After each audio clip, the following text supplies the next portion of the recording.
Hey Ben, how are you? I'm pretty near good. And yourself? I'm good. I'm good. Where you at? Office?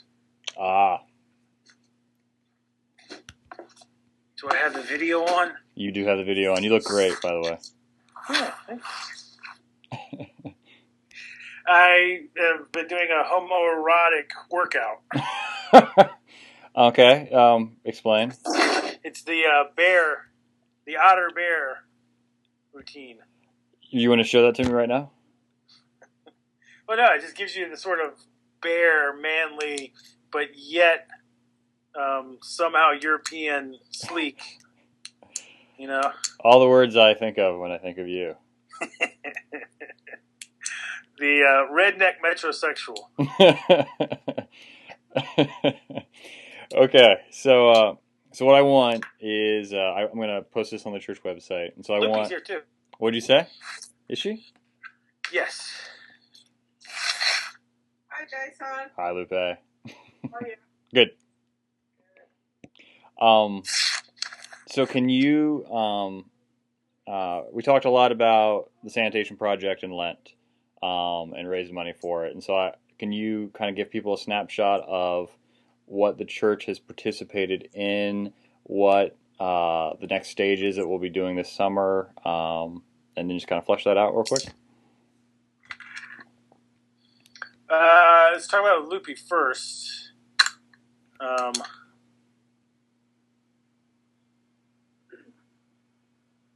the work plan for this summer, because they're also working on it next week. What? What are you talking about? Drenaje y sanitación allí. Oh, we possibly be working on the second and the first street. Um, Basically digging and putting the pipes. Okay. I don't know exactly if it's going to be the second or the first. It just depends on when we release the funds to keep working down there. Okay. So that's basically. I can't really say exactly. So right what now, it's gonna today, do. the treatment plant is finished. The treatment plant, the boxes, yes, we are piping on the streets. So the treatment plant is finished. The infrastructure for receiving the flow, whatever you call that, the gutters and all, is completed below. It needs to be done. We just have one street done. That was when they was working in December. So one street is completed, Mm-hmm. and there's two more to go. And there is 2 more to go, yes. And the community center is hooked up, Yes. which actually in 1 week is as much poop as they produce in a month. So, Yeah, well, it's the travel freeze, you know. It's terrible problems. Okay, that's good. now, how many people? So that's 1 and 2. Total number of jobs created? Um, 4 full-time masons, right? Yeah. 4 full-time masons. Okay. And then, And they've basically had almost a year and a half of employment. yes. Since we started working with the community center. That's good. Then, do you have any sense on the amount of remuneration for helpers? I know a lot of the help isn't paid because you don't want to start that. Well, You don't want to start the understanding of people being paid to help themselves. So the volunteers are basically about 60 volunteers a month. Okay. But in doing that, you've got that level of civic participation and Mm-hmm. that's kind of a huge deal with that level of energy, creating that dynamic in the community.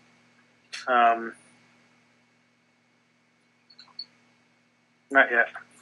Really? Now, and then you've had Mike. I don't know if we talk about Mike being. Yeah. Talk about great. Mike. I think Mike was adding, I don't know, man, tons of. Well, he did a lot, but also what their funding did for Mike. Mm-hmm. Yeah, but what we pay Mike and what we get from him was a lot of more than we can afford it. Right. Okay. Yeah. But also, this is what the impact of the contribution from Aldersgate. And I guess you could say by supporting Mike did a lot more than just this project, because he worked on Greenhouse and he did a whole lot of things for a lot of engineering projects well beyond. He helped us to the greenhouses, the water system for the greenhouses, the what's the name? A lot of stove the designs, community center, the community center. Teach the people in the community how to pipe their houses. How to do the sewage system into their houses. He teach them like 2 or 3 families, and those 3 families are going to do the piping inside the sewage into the other houses. Great. They're going to do the other houses for the other families, or for the other families to teach the other families to do it. Cool. Then so that's another thing, and the last minute that I rushed with him, thinking that he's going to stay there for 1 more week, was redesign the cooking stove. So by redesigning the cooking stove, you guys are going to be working with that new design this summer. Cool. Yeah. How did he redesign it? We talk about. He helped me with measurements and logistic things, and the way that we got together with Don Juan, Don Poli, Mm-hmm. Mike, and I. We're just talking about the different. Some changes that I wanted to do it, but I really I need to have some time and somebody who helped me to understand what my thoughts was, Mm-hmm. and actually he was the one who actually understand what was going on and understand my frustrations, and we take the measuring tape and actually measure every single thing that it goes into the stove, and Don Poli was there too to assist with that. So we had that.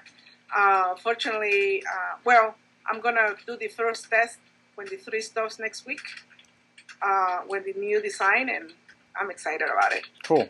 So that was another input, another thing, and what else?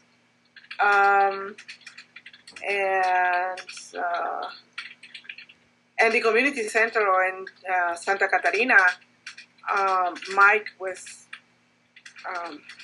Any question was Mike. Yeah. Any something wrong, Mike will fix it. I'll have the answer to fix it. So it was really really good. Cool. We really miss him. Bunch. God. So so I think I sent you guys a message. We raised over $40,000 for the project, and we had like several hundred people give towards it. And I realized people see you guys when we're raising the money, but if they don't participate on one of the teams, they don't see you again until the next year. And so I just wanted, if you could just quickly say what a difference it is for people to help participate in what you all are doing. Does that make sense? Yeah. So you want us to do it now? That would be You're great. just filming the whole thing, and I was waiting for us to say start. I don't know if you're filming as. No. Yeah, you're good. You can. Oh, so we are filming now, aren't we? We are. You're, It's casual. I was doing the pre-plan, thinking about what we were going to say before we say it. Do you want me to call you back and do it all over again? No, well, if you're going to take the time to edit it, then you said add all this nonsense and my weird facial expressions as I itch my nose. No, I think it's more realistic that way. No, I don't want it to be a commercial. I just want you all to have the chance to kind of say what it is people are able to participate in by partnering with you. Well, I mean, something I haven't talked, in a 30-second church announcement is the pyramid of needs. Uh-huh. And you have the first level need, which everybody easily understands, things like hunger, housing, education. Then you have that second level, which is community organizational infrastructure, community organization, as well as capacity. Yeah. And a lot of times mission projects are sort of short-term, come in for a week and do this first level need, Mm-hmm. build a house or give away food or do a clinic. And we inadvertently actually cause problems, make things worse, because it's that second level of community organization that's really critical so that people can do these things themselves. And really the cool thing is this isn't a one-week project. As you can see, like the actual construction of it goes on for an entire 2 years. Yeah. And so Aldersgate is not a 1 week drop in, have an experience and leave. This is creating a relationship and engagement for an ongoing project that also, in the same way that it is multi-year, you've got multi-levels of benefits coming from that investment to where the community organization, the community infrastructure, all those 60 volunteers showing up every month. To get those 60 volunteers to show up takes logistical planning in the community, and takes communication, and it takes leadership.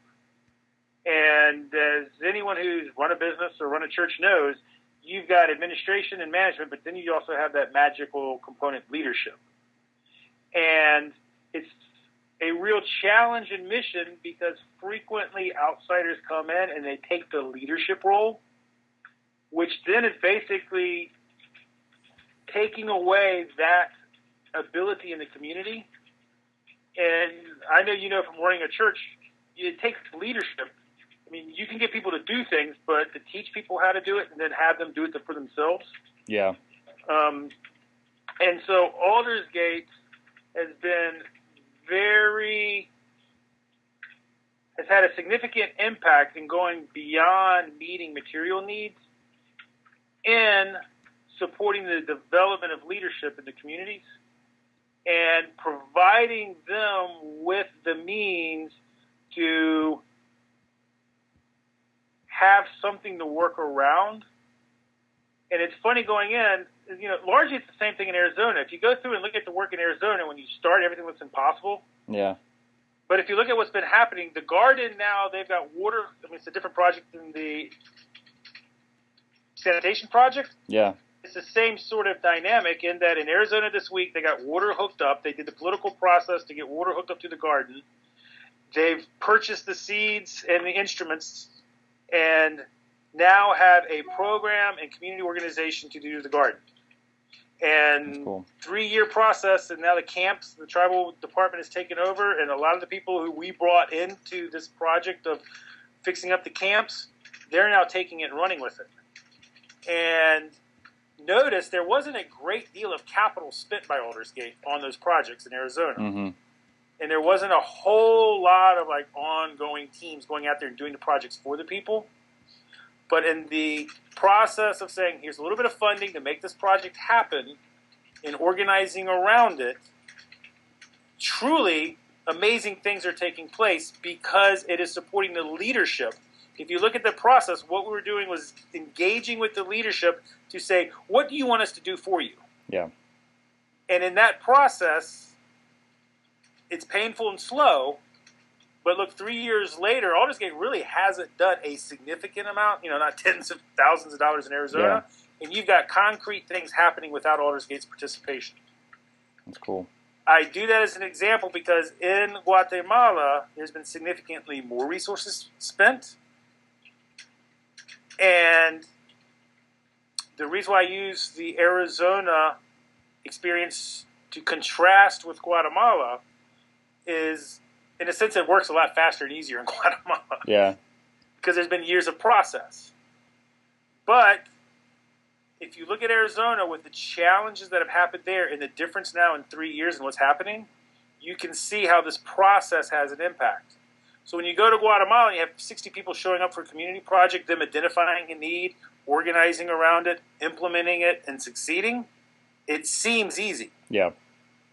But it's the methodology or the manner that Aldersgate supports people solving problems themselves and relinquishing that leader. There's a great mission quote that the 21st century mission leader needs to learn how to serve rather than lead.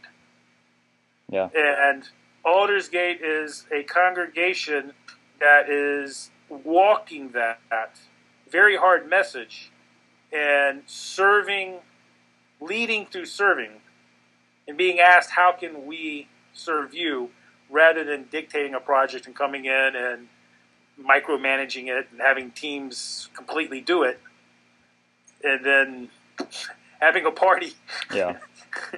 and leaving a week later. That's good. Yeah, it's, one thing that should, I don't know, it's, your process has changed the culture here too. So it's not just Arizona, it's not just Guatemala, it's changed the culture of the congregation as well. So thank you. We're cool. So I'll leave you guys to get back to work. Thank you for letting me bug you, though. No problem. I hope you can edit that down to something useful. It's all good. It's all good. But I'll talk to you later. Hey, if you want, I can give you a whole Adam Smith analysis on the wealth of nations and how the division of labor is reinforced through typical mission outreach. You don't want it. How about we do that same time next week? All right. I'll talk to you later. Take care, man.